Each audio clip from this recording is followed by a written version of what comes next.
Le projet, c'est de s'installer durablement en Thaïlande. Je vais continuer à avoir une activité ici. Tu vas me dire quelle ville tu as visité, le plus et le moins de chaque ville. À la fin de la vidéo, tu me diras si vous avez choisi une ville en particulier. Ok. On a cherché d'autres pays. On a cherché des pays en Europe pour notre expatriation, notre retraite. On a fait Portugal, l'Espagne, la Grèce. On a fait l'Albanie. J'ai discuté avec certains abonnés ou certains amis. Leur femme ne veut pas venir en Thaïlande.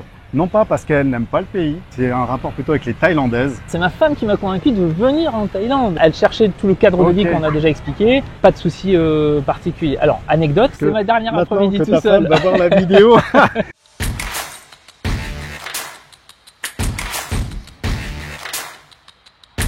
Dans quelques instants, je vais retrouver un couple qui est presque à la retraite, qui est bientôt à la retraite. Ils viennent visiter la Thaïlande dans le but donc de s'expatrier. Alors ce qui va être super intéressant, je les ai rencontrés avant qu'ils arrivent. Et là, ils ont passé bien sûr plus d'un mois ici donc en Thaïlande. Ils ont été partout, ils savent pas vraiment où ils ont envie d'aller. Alors ils savent pas si ça sera Bangkok, Chiang Mai, Koh Samui, Hua Hin, Phuket, bref. On va voir donc avec eux, je vais pouvoir leur poser donc toutes les questions et ça peut également vous servir à vous si vous avez envie de venir vous installer ici en Thaïlande mais vous ne savez pas trop comment faire. Eh bien, en tout cas, eux vont nous apporter beaucoup de détails. Je suis vraiment content parce que c'est la première fois donc que je vais interviewer des personnes qui sont en perspective d'expatriation et qui prennent vraiment tous les tenants et les aboutissants, on va dire, ils prennent vraiment leur temps pour choisir leur endroit, pour choisir leur destination ici en Thaïlande. Voilà. Et alors, je les retrouve ici en bas. Là, je suis à Bangkok, à l'EM Quartier. Alors, plutôt en face de l'EM Quartier, à Emporium. Vous pouvez manger ici. Alors, vous voyez, je me suis pris un petit smoothie avocado. Je me suis pris un plat indien, c'est un poulet avec des nanes, comme ça. Et je vais les retrouver donc juste en bas ici. Alors aujourd'hui, donc je suis avec Alexis qui a décidé de venir s'installer en Thaïlande. Bonjour à tous. Ce que je trouve vraiment très intéressant, c'est que tu es comme beaucoup de Français qui ne connaissent pas forcément beaucoup la Thaïlande. C'est vrai. Mais tu en as entendu parler, c'est ce que tu me disais, tu as regardé des vidéos, tu as regardé pas mal de choses. Beaucoup de vidéos, dont les tiennes, les tiennes. Merci. Et donc tu es venu donc avec ta femme en mode repérage. Exactement. En fait, ma femme connaissait déjà la Thaïlande pour y être venue 3 fois sur les 20 dernières années. D'accord. Moi, pas du tout. Et on a le projet de s'installer en Asie du Sud-Est. Donc, on a fait un peu la méthode de l'entonnoir. On a choisi un pays parmi tant et plutôt la Thaïlande pour beaucoup de raisons qu'on va aborder.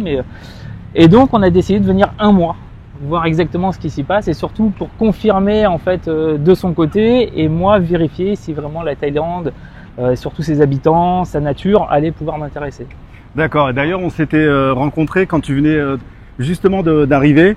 Le lendemain matin. Avec Louis, le lendemain matin, c'est ça? Exactement, à la ferme des serpents avec Louis. Super sympa d'ailleurs, Louis nous a bien expliqué. Ouais, t'as vu, il est sympa. Hein. Ah, top. On a passé une bonne matinée ensemble. Et on s'était dit effectivement qu'à la fin de notre trip, si on pouvait, on ferait une vidéo ensemble. Parce que moi, je trouvais l'idée intéressante. Souvent, pour l'instant sur ma chaîne, je vais avoir des interviewés qui habitent ici depuis des années, donc c'est intéressant aussi parce qu'ils peuvent apporter beaucoup de conseils. Bien sûr. Mais là, en fait, ce que je trouve super dans la démarche, c'est que tu connais même pas du tout la Thaïlande avant d'être venu. Ta femme connaissait un petit peu, mais en mode touriste parce qu'elle est venue 3 fois. C'est ça. Et là, même si vous êtes toujours en mode touriste, vous êtes en mode un peu vous mettre en immersion, aller voir un petit peu plein de pays, choisir donc justement, de pays, de villes.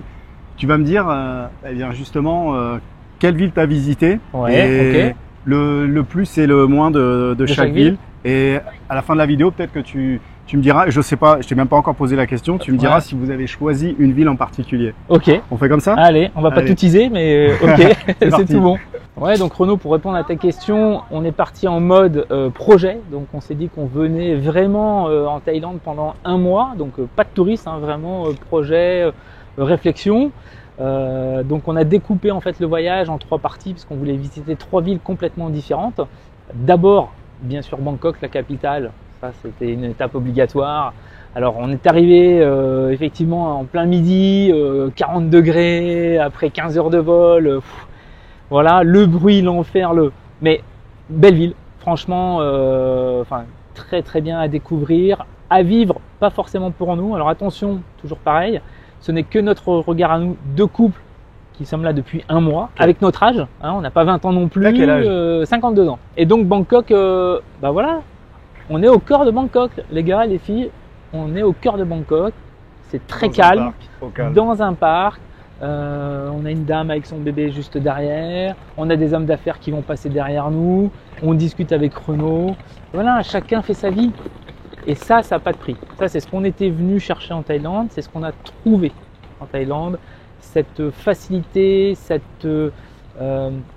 j'appelle ça moi la zénitude. Y compris même dans Bangkok, même tu vois, bon, même si tu peux être fatigué par le bruit et par l'agitation, voilà. Tu arrives à pouvoir être au calme et avoir des gens qui sont pas si stressés que ça en fait. Exactement. Et c'est pour ça que j'en parle là maintenant à Bangkok, parce que Bangkok c'est une fourmilière et pourtant c'est calme.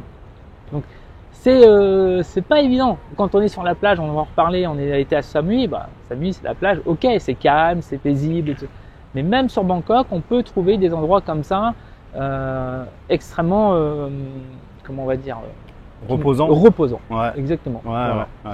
Donc Bangkok, on a fait une semaine, on a fait plusieurs quartiers de Bangkok. Alors, bien sûr, on a fait un peu les touristes, on a visité les temples, on a visité certains quartiers, on a fait la tour Manakon. Je vous recommande pour ceux qui viendront la prochaine fois, faites la tour Manakon, montez tout en haut, vous aurez une belle surprise, c'est magnifique.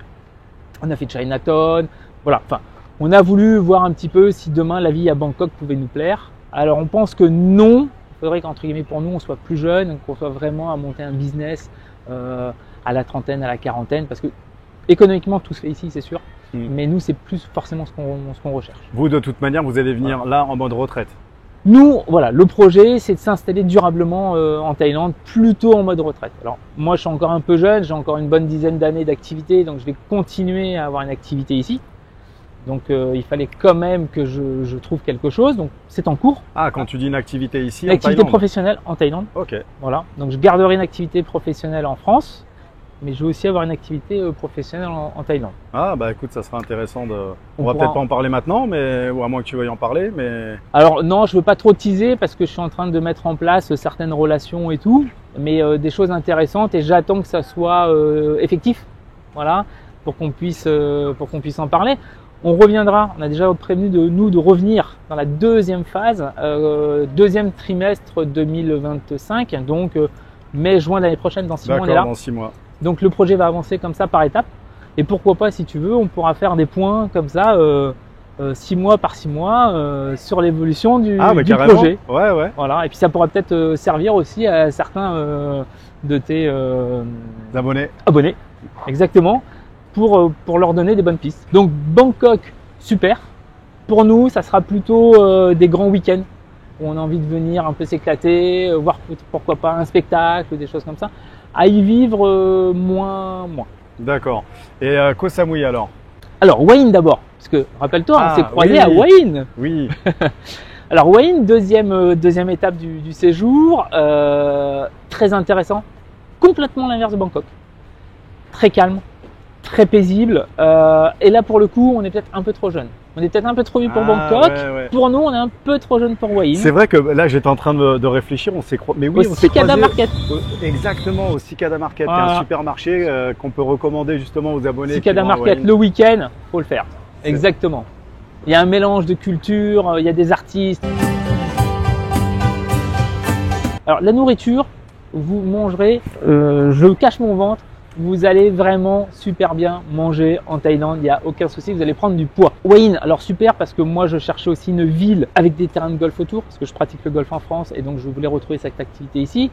Donc ça c'est super. Chercher une ville effectivement plus calme que Bangkok. 2 points pour nous un peu négatifs, mais ça reste notre point de vue. Trop calme. Il y a peu de choses finalement à faire à Hua Hin, ou en tout cas c'est étendu. C'est-à-dire qu'après il faut prendre la voiture, c'est à plus d'1 heure de chaque côté. Et les plages. Malgré tout, pour nous, on n'a pas trouvé les plages qu'on souhaitait trouver. On est du sud, on est d'Antibes. On a des belles plages dans le 06, dans le 83, on a des criques, on a... Voilà. Et on tu vas plus retrouver ça à Koh Samui, par exemple. Et donc, on va terminer troisième étape, Koh Samui. Alors là, le rêve, en fait, c'est décidé. Ah ouais, clairement, ça y est. Prochaine étape, Koh Samui. On devait passer que 10 jours à Koh Samui parce qu'on devait faire un aller-retour vite fait, un stop and go à Singapour. On a annulé le stop and go à Singapour, on a creusé Koh Samui, on a décidé que ça serait Koh Samui et sur Koh Samui, on a visité l'île le long en large. Alors, parenthèse, pour ceux qui disent que Koh Samui c'est une petite île où on risque de s'emmerder, je suis pas du tout d'accord. Dans notre quotidien, on fait quoi? Une demi-heure de déplacement à peu près? pas plus. Bah, Koh Samui, on a largement de quoi faire. Il y a vraiment de tout. Alors oui, la Ring Road fait 1 heure à peu près, mais qui s'amuse tous les jours à faire le tour de l'île sur la Ring Road. Voilà. Donc Koh Samui, c'est un aéroport international, c'est une Ring Road. Il fait 25 degrés toute l'année. On est en période des pluies, alors c'est vrai que ça fait une semaine où il y a beaucoup de pluie à Koh Samui, mais nous ça nous a pas dérangé. Je t'enverrai des petites photos si tu veux en incrustation. Ouais, on était avec le kawaii et tout. Scooter et on y va. Les plages magnifiques, on mange bien. L'île peut être découpée en 4 parties pour faire assez simple. Vous avez le nord de l'île avec l'aéroport, avec toutes les activités plutôt commerciales et sorties, les night markets et tout ça. Vous avez la Maille un petit peu plus bas, qui est un petit peu plus francophone. C'est pas forcément ce que nous on recherche. Voilà, on veut bien parler un peu français, mais si on quitte la France aussi à un moment donné, pas pour replonger avec tous les Français, c'est aussi d'être avec les Thaïs. On veut vivre à la Thaï. Le sud n'était pas intéressant pour nous parce que là, pour le coup, c'est très nature, très vert. Ça peut intéresser effectivement tes abonnés pour ceux qui adorent la nature, qui adorent la randonnée, tout ça, ce qui n'était pas notre cas. Et l'est, on est avec Naton, très très Thaï, avec le port, en fait, le port de commerce de Naton qui relie Sunattami à Naton en ferry. Le marché est à faire. Un marché de Thaï à 100%. On était, je pense, les 2 seuls touristes, donc génial. Donc plutôt nord pour nous. On sera à chercher à un moment donné à s'installer dans le nord de Koh Samui. Pas forcément sur Chaweng, pas forcément sur Boh Put, mais un petit peu plus vers Mae Nam et Bangkok, parce qu'on a de très belles plages et on s'y sent très bien. En fait, j'ai fait un live il y a quelques semaines de ça et je parlais justement que j'ai pas encore été à Koh Samui, moi, tu vois, et que j'étais pas spécialement attiré justement par le côté où il y a que des Français. Donc j'aime bien rencontrer des Français, d'ailleurs tu vois, même des abonnés, comme quand toi tu m'envoies un message et tout. Bien sûr. Mais si je viens ici, c'est plutôt pour voir plus de Thaïlandais par exemple. Et j'ai une abonnée qui m'a dit écoute, j'aimerais que tu changes un peu d'avis sur Koh Samui et que voilà, je reste pas avec mes a priori et que tu viennes découvrir l'île et qui justement m'a un petit peu expliqué tout ce que tu es en train de me dire. Donc je vais là on est au mois de novembre, tu vois, et je pense que cette fin de mois, voire début décembre, je vais aller passer 1 semaine, 10 jours, je vais voir à Koh Samui. Et bloque une date avec la full moon, parce que juste en face t'as Koh Phangan. Ah oui. Profite d'être sur Koh Samui pour faire 1 ou 2 jours à Koh Phangan. Oui, en plus j'ai un pote qui a un resto là-bas, j'en profiterai pour aller le voir. Pour nous de France, on avait Phuket qui était très russophone et Koh Samui qui était très francophone. Quelque part. Donc on était quand même plutôt nous branchés pour aller sur Koh Samui plutôt que sur Phuket.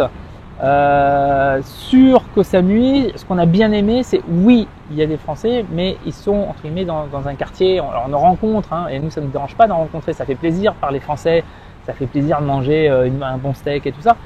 Mais au quotidien, on préfère venir dans un pays et s'intégrer dans le pays. C'est ça qui est important. Alors, de là à parler parfaitement thaï, ça sera compliqué, mais avec les mots, avec un peu d'anglais, avec les bras, avec les mains, voilà. En 1 mois, tu as validé ta décision de venir ici vraiment préparer ton expatriation. Tu vas faire quoi? Vous allez investir ici en Thaïlande, vous allez acheter quelque chose, vous allez créer un business. Alors l'idée c'était, on a préparé de France déjà le voyage, hein, on l'a segmenté et puis on a fait l'entonnoir en fait. Et puis on est arrivé aujourd'hui à choisir que ce serait bien la Thaïlande. Pourquoi la Thaïlande? Alors, la première chose déjà au niveau des visas. C'est en Asie du Sud-Est un des pays les plus faciles pour obtenir des visas pour vivre au quotidien, surtout nous retraités. J'ai plus de 50 ans, donc j'ai le droit à avoir le visa retraité, c'est important. Attention, effectivement, si j'ai une activité économique et commerciale, il faudra que je modifie mon visa par rapport à ça.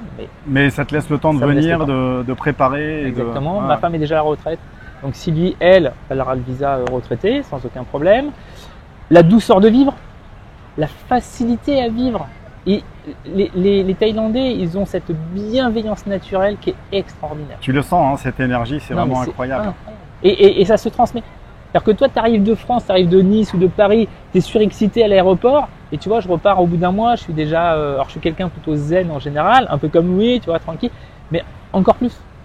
Et c'est ce qu'on est venu chercher, c'est ce qu'on a trouvé. Donc ça va te faire un choc là quand tu vas rentrer parce que tu prends on n'ose l'avion pas dans imaginer, 2-3 jours là. On va bien me cacher, un petit verre de whisky, un petit café. Oui, non. On sait que le retour en France, ça va nous faire un choc. On a une amie qui est venue au mois d'août, pendant un mois aussi. Elle a fait une mini déprime, elle se reconnaîtra. Elle a fait une mini déprime en rentrant en France parce qu'elle aussi veut venir habiter en Thaïlande. J'ai d'ailleurs vu une étude scientifique sur ce sujet, vous pouvez aller checker dans la vidéo, comme quoi 80% des personnes qui viennent en Thaïlande sont transformées par ce pays. Et il y a même justement donc une mini dépression après ça. Alors d'ailleurs, j'en profite pour placer au mois de mars, je suis en train de programmer un événement, je vous en dirai plus dans les prochaines vidéos. Donc en tout cas, profitez-en. Si vous n'êtes pas abonné, abonnez-vous, likez, partagez cette vidéo. Ça m'aide à moi aussi pour le référencement de la chaîne. Et j'ai plein de nouvelles choses qui arrivent sur la chaîne. Donc voilà, ça sera bon pour tout le monde de vous abonner. Voilà, j'ai fait ma petite promotion. Maintenant, sur le côté bienveillance et plaisir, il ne faut pas oublier que la France reste quand même le premier pays au niveau des antidépresseurs. Au niveau de la consommation des antidépresseurs, la France. Là, on arrive dans la Thaïlande, c'est peut-être le premier pays où il y en a le moins. Mais je pense, alors, on n'a pas eu le temps de creuser parce qu'on ne pouvait pas tout faire non plus, mais je pense que leur religion, le bouddhisme, il fait aussi beaucoup, vraiment beaucoup. Leur religion, leur éducation, la famille. Sincèrement, ils ont un fond qui est tellement énorme, qui est tellement sympathique, qui est tellement agréable que le reste en vient détail. Voilà, tout simplement. Et ils ont une hospitalité incroyable. Alors une fois de plus, tout n'est pas parfait. Moi, je viens d'un peu de l'hôtellerie, de la restauration. Je vois certaines choses, mais c'est pas grave. Ils ont envie de bien faire. On a parlé des belles choses. Alors j'ai envie de dire, comme tu es au début, moi c'était pareil. Le premier mois que j'étais venu ici, on voit la plupart du temps bien que les bons côtés parce qu'on compare avec les mauvais côtés qu'il y a en France et qu'on en a un petit peu marre. Donc tu as raison. Ici, c'est un peu comme au début d'une relation où tu vas tomber amoureux, puis après, tu apprends à connaître la personne. Bien sûr. Une fois que tu la connais, c'est là où justement tu décides de continuer ou pas. Et est-ce que il y a quelques points négatifs que tu as pu trouver ici en Thaïlande? La langue, parce que c'est un pays où tous les Thaïlandais parlent pas anglais, ou pas tant bien que ça, et je ne parle pas tant bien que ça l'anglais. Donc ça, c'est un point où il va falloir qu'il progresse et que je progresse. Un deuxième point qui nous ferait revenir en France, pour l'instant, non. Non, parce qu'au Koh Samui, on trouve vraiment qu'il y a une alchimie qui correspond à ce qu'on voulait.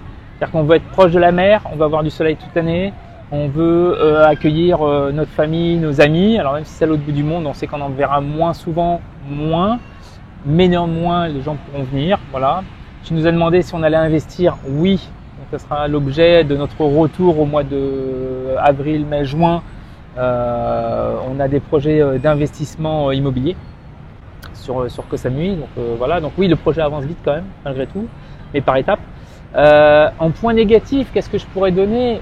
On n'en voit pas parce que le jour où on est un peu moins bien à Koh Samui, on prend l'avion à l'aéroport, on part 15 jours dans les îles. Et puis on ne connaît pas Phuket, puis on ne connaît pas Singapour, et puis on ne connaît pas le Cambodge. En fait, pour nous, ce qui était important dans notre projet, c'était aussi d'avoir une base arrière, entre guillemets, la Thaïlande, et s'en servir pour visiter l'ensemble de l'Asie et de l'Océanie qu'on ne connaît pas du tout. Parce que c'est compliqué quand tu habites en France de visiter comme ça les pays environnants. Donc si demain… J'ai compris, en fait, si demain tu t'ennuies à Koh Samui parce que tu as un petit coup de blues et puis bon, tu as l'impression de tourner en rond, tu prends l'avion et puis tu en profites pour aller visiter d'autres endroits de la Thaïlande ou d'autres endroits d'Asie. Exactement. Et alors, en termes de budget, parce qu'on peut dire, ouais, mais c'est pas si cher que ça. Je veux dire, tu fais un billet Bangkok, Singapour, c'est 100 €, c'est pas plus cher qu'un Nice-Paris. Alors, on va pas le faire tous les jours, on va pas le faire toutes les semaines, mais on peut se le permettre, par exemple, une fois tous les 3 mois, de couper une semaine ou 15 jours, sachant qu'en plus, on sera retraité. Voilà, c'est pas un gros budget. Voilà. Donc, le jour où on se sent un peu étriqué à Koh Samui, hop, on s'en va et puis on va visiter le Vietnam, le Cambodge, l'Australie. On est loin de rien en fait en Thaïlande. Et si je réfléchis encore à une autre difficulté, il faut quand même se le dire, je pense qu'on ne sera jamais chez nous. C'est important en tant que Français, c'est pas de notre pays. Mais je pense que ça, c'est ce que vivent tous les expatriés quand ils sont dans un pays par rapport à ça. Mais je pense qu'on est bien accueillis. Alors, on sera rarement accueillis dans une famille thaïlandaise. Même dans 10 ans, on aura peut-être quelques copains thaïlandais. Avoir des amis thaïlandais, c'est pas évident, je pense. Mais c'est pas grave. L'idée, c'est aussi à nous de faire l'effort de s'intégrer au pays, de s'intégrer à leurs coutumes. On aura quand même quelques amis français. On gardera forcément contact avec toi, Renaud. On a cherché d'autres pays. On a cherché des pays en Europe. pour notre expatriation, notre retraite. Ouais, comme par exemple le Portugal, la Grèce. On a fait le Portugal, l'Espagne, la Grèce, on a fait l'Albanie. Oui, c'est bien, il y a plein, mais non, ici c'est le top. Juste avant de terminer donc cette interview, il y a une question que je me pose. C'est pas que j'ai été confronté, mais j'ai discuté avec certains abonnés ou certains amis et leur femme ne veut pas venir en Thaïlande. Non pas parce qu'elle n'aime pas le pays, c'est un rapport plutôt avec les Thaïlandaises. Elles se disent non mais là si je viens en Thaïlande avec mon mari, je mets le couple en danger. Ouais, je mets le couple en danger. Enfin, je sais pas l'expression, je mets le loup dans la bergerie ou je sais pas comment dire. Alors que j'ai vu des personnes qui sont ici en couple depuis des années, des couples français, et ça se passe bien. Donc, est-ce que tu as dû convaincre ta femme? Comment ça s'est non, c'est l'inverse. C'est l'inverse. C'est l'inverse. C'est ma femme qui m'a convaincu de venir en Thaïlande. Ah oui, d'accord. Ah bah ouais. C'est elle qui me. Donc non, de ce côté-là, elle cherchait tout le cadre de vie qu'on a déjà expliqué. Alors, lui, je pense que 80% des couples sont des couples mixtes. Plutôt d'ailleurs hommes européens avec une Thaïlandaise. J'ai rarement, pour l'instant en un mois, croisé un Thaïlandais avec une Européenne. Je ne dis pas que ça n'arrive pas, mais plutôt 80% hommes européens, femmes thaïlandaises, et 20% de couples européens, comme nous. Voilà. Pas de souci particulier. Alors, anecdote, quand je suis avec ma femme, je ne suis absolument pas abordé, parce que je suis en couple. Par contre, dès que je suis tout seul, je suis le farang, effectivement, plutôt sympa, plutôt mignon, et voilà, on va m'aborder beaucoup plus facilement. Bref. Ouais, et alors... Donc, mesdames, n'envoyez pas votre mari tout seul en Thaïlande, c'est ça la chose, c'est accompagnez-le. Vous ne serez moins embêtés en l'accompagnant en Thaïlande que de le laisser seul. C'est vrai. Parce que la tentation reste là. Alors, vous allez me dire, oui, on est des hommes, oui, on est des femmes et tout, mais moi, j'ai vécu pendant 3 ans à Budapest, en Hongrie. C'était aussi un peu le même rapport. Les filles de l'Est, c'est une fois de plus, attention, on ne parle pas la française, ce ne sont pas forcément des filles faciles. Les Thaïlandaises ne sont pas forcément des filles faciles. Ils ont un autre rapport par rapport au rapport humain. Voilà, tout simplement. Donc, effectivement, on peut faire connaissance beaucoup plus facilement, beaucoup plus vite, beaucoup plus loin. C'est tout. Mais comme dans tous les pays.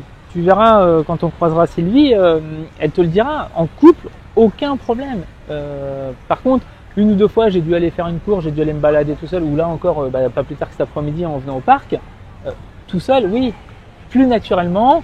Donc là, c'est ta dernière après-midi tout seul, parce que c'est ma dernière après-midi tout seul. Ta femme va voir la vidéo, elle va te dire non, mais maintenant tu vas plus tout seul te balader. Exactement. En fait, ça doit être pour ça que souvent, quand tu es avec une Thaïlandaise, tu peux jamais être tranquille. Il faut toujours que tu envoies une photo pour savoir où tu es. Enfin, moi, j'ai eu par expérience. Alors, les Thaïlandaises, elles sont jalouses. Et c'est un truc de malade. Oui. Les Françaises, vous n'êtes pas les seules à être jalouses. Les Thaïlandaises le sont aussi, tout à fait. Mais parce que je pense qu'elles se connaissent aussi bien entre elles. Ouais, c'est ça. Voilà. Bon, mais en tout cas, c'est intéressant et moi, je suis content. Alors, bon, c'est dommage que Sylvie, là, elle n'a pas pu se libérer. Mais je suis content justement de voir un couple qui vient s'installer ici en Thaïlande, qui eh bien ça peut encourager donc à d'autres femmes aussi qui sont avec leur mari, qui bon là ça vient de ta femme, donc je t'ai posé la question mais ça n'a pas servi à grand chose. Mais certaines femmes en fait, si votre mari veut venir en Thaïlande, il ne va pas venir en Thaïlande pour les Thaïlandaises. Si vous êtes bien dans votre couple et que vous avez un projet solide, il n'y a aucun problème à venir ici en fait, hein, c'est ça, c'est le plus difficile pour un couple d'expatriés, c'est quand il y en a un des deux qui a un vrai projet, que ce soit un vrai projet d'entreprise ou un vrai projet d'expatriation de retraite. Il faut que ça soit partagé par les deux. C'est notre cas à nous, on partage le même projet ensemble. Quand il y en a un des deux, celui qui suit doit trouver sa propre occupation. C'est ça qui est plus difficile en fait. Parce que le premier, son projet, il l'a. Il a un projet d'entreprise, il a un projet salariat. Le deuxième, et c'est souvent la femme effectivement qui suit, mais c'est qu'est-ce que je vais faire de ma journée pendant que mon mari travaille, pendant que mon mari... Voilà. Donc moi j'ai eu le cas quand j'ai travaillé pendant 3 ans à Budapest, il faut participer à des associations, pourquoi pas francophones au moins dans un premier temps, se créer un cercle d'amis francophones sans forcément être dans la communauté française. C'est-à-dire le côté francophone ou anglophone permet déjà d'avoir des relations un peu plus internationales et puis au fur et à mesure de ça permet à la femme, en tout cas au conjoint qui suit, de ne pas rester seul dans son coin à broyer du noir pendant que le premier, celui qui a eu le projet, qui a porté le projet, entre guillemets, s'amuse et se fait plaisir. Sylvie, par exemple, sur Koh Samui, on a déjà pris contact avec une réserve au niveau des éléphants. Elle adore les animaux et elle va très certainement participer, tu vois, par exemple, une fois qu'on sera installé, une fois par semaine, dans l'association des éléphants, comment on va dire, à prendre soin des éléphants, tu vois, même à accueillir, peut-être pourquoi pas faire le guide à un moment donné. Voilà. Ça permettra d'avoir un lien social extrêmement important pour la personne qui suit, d'avoir un lien social. Très bien Alexis, bah, écoute, je te remercie d'avoir participé à cette vidéo. Je suis vraiment content d'avoir eu ton retour d'expérience sur cette immersion un peu que tu as fait ici en Thaïlande et que tu as fait justement avec Sylvie en couple dans un projet commun de venir vous installer ici en Thaïlande. Donc bah écoute, je te dis à très bientôt et puis écoute, merci Renaud de nous avoir tes aventures. Merci Renaud de nous avoir suivis en tout cas sur cette première étape. Et puis si tu le veux bien, on se refera un check d'ici 6-8 mois. Quand vous revenez. Puis, quand on revient. Ok. Voilà, au plaisir en tout cas et continue comme ça, tu fais des super rencontres. Super, merci. Allez. À bientôt. Ciao, ciao.